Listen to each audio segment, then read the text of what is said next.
Salam alaikum les amis, bienvenue sur notre chaîne YouTube by TV.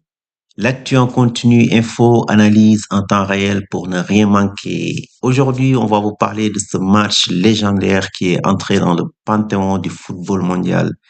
Ce n'était pas un simple match de football, c'était une tempête émotionnelle qui a laissé 48 000 spectateurs au Parc des Princes et des millions de fans devant leur écran dans un état de second proche du vertige. Ce 28 avril 2026 restera gravé comme la nuit où le Paris Saint-Germain et le Bayern Munich ont décidé de réécrire les lois de la Ligue des Champions avec un score surréaliste de 5-4. Imaginez l'ambiance, un parc en fusion dès les premières minutes. L'air était chargé d'électricité et pourtant c'est le froid réalisme de Harry Kane qui a douché Paris dès la 17e minute sur penalty, inscrivant au passage son 53e but de la saison. On aurait pu croire à une soirée compliquée pour les Parisiens, mais ce n'était que le prologue d'une épopée irrationnelle. Le héros de la révolte, Kvisha Vrachkelia, le Géorgien, a littéralement plané sur la rencontre. S'il y a un joueur qui a semblé évoluer dans une autre dimension, c'est bien lui.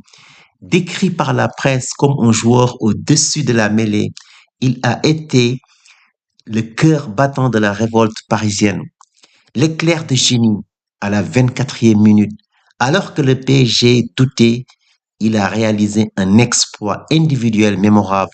Servi par Désiré Doué, il a mystifié Josip Stanisic d'un crochet dévastateur avant de laisser Manuel Neuer pétrifié sur sa ligne. Le doublé du chaos, il ne s'est pas arrêté là.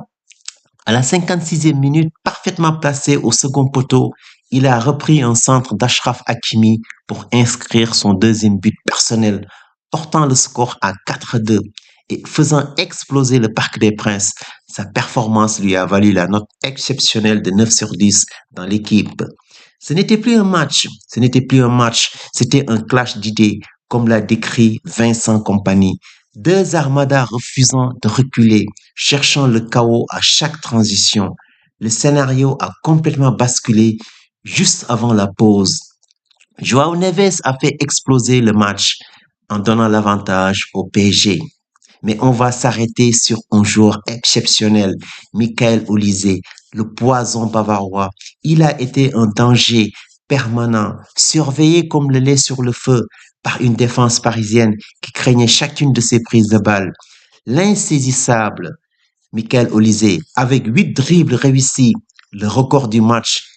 Il a été le principal moteur des transitions offensives du Bayern, imposant son tempo. Il a d'abord vu une de ses tentatives heurter le poteau dès la 20e minute avant d'obliger Safanov et Marquinhos à des sauvetages désespérés. Et le coup de canon, sa persévérance a payé. À la 41e minute, profitant d'un marquage un peu lâche, il a déclenché une frappe surpuissante sous la barre transversale pour égaliser à 2 buts partout, rappelant à toute l'Europe pourquoi il est l'un des talents les plus redoutables de sa génération. Puis, dans le temps additionnel de la première période, un penalty d'Ousmane Dembélé a redonné l'avantage aux Parisiens 3-2. Malgré la fureur des fans bavarois concernant l'arbitrage vidéo.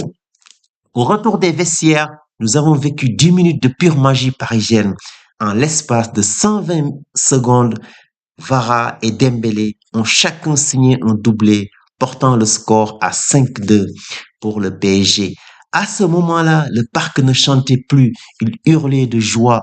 On pensait le Bayern enterré. Erling Haaland devant sa télé posté sur Snapchat, This is football. Mais le Bayern est une bête qui ne meurt jamais. En 5 minutes, Upamecano de la tête, puis Luis Diaz, après un exploit personnel, ont ramené le score à 5-4. On va s'arrêter sur Luis Diaz, le guerrier de l'ombre et de la lumière. Il a prouvé qu'il était un compétiteur hors pair, un joueur capable de transformer la moindre faille en opportunité. C'est le moteur bavarois. Son impact physique a été colossal. Il a remporté 12 duels, plus que tout autre joueur sur la pelouse. C'est lui qui, dès la 16e minute, a poussé William Pacho à la faute pour obtenir le penalty transformé par Harry Kane.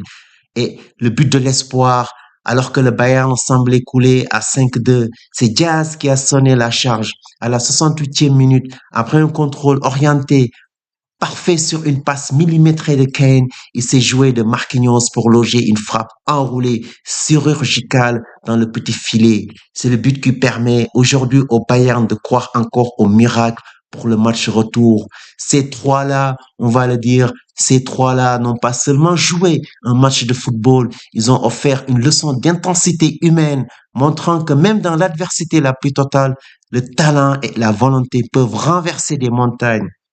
Les 20 dernières minutes ont été une souffrance humaine pure. On a vu un Achraf Hakimi finir le match en boitant, touché à la cuisse, mais incapable de sortir faute de remplaçant. On a vu Safonov, le gardien parisien, et Marquinhos multiplier les sauvetages désespérés jusqu'à cette ultime intervention de Pacho sur sa ligne à la 94e minute. Au coup de sifflet final, l'épuisement se lisait sur tous les visages. Luis Enrique, pourtant habitué au sommet, a avoué n'avoir jamais vécu un match avec cette intensité. David Ginola, lui, s'est dit réconcilié avec le football. Ce 5-4 est plus qu'un résultat, c'est un hommage au jeu. Paris part à Munich avec une avance infime, mais avec la certitude d'avoir participé au match du siècle. Si vous cherchez pourquoi on aime ce sport, alors arrêtez de chercher. Tout était là dans cette nuit de folie au parc. C'était votre ami Baigalo. N'oubliez pas de liker et de vous abonner. À bientôt.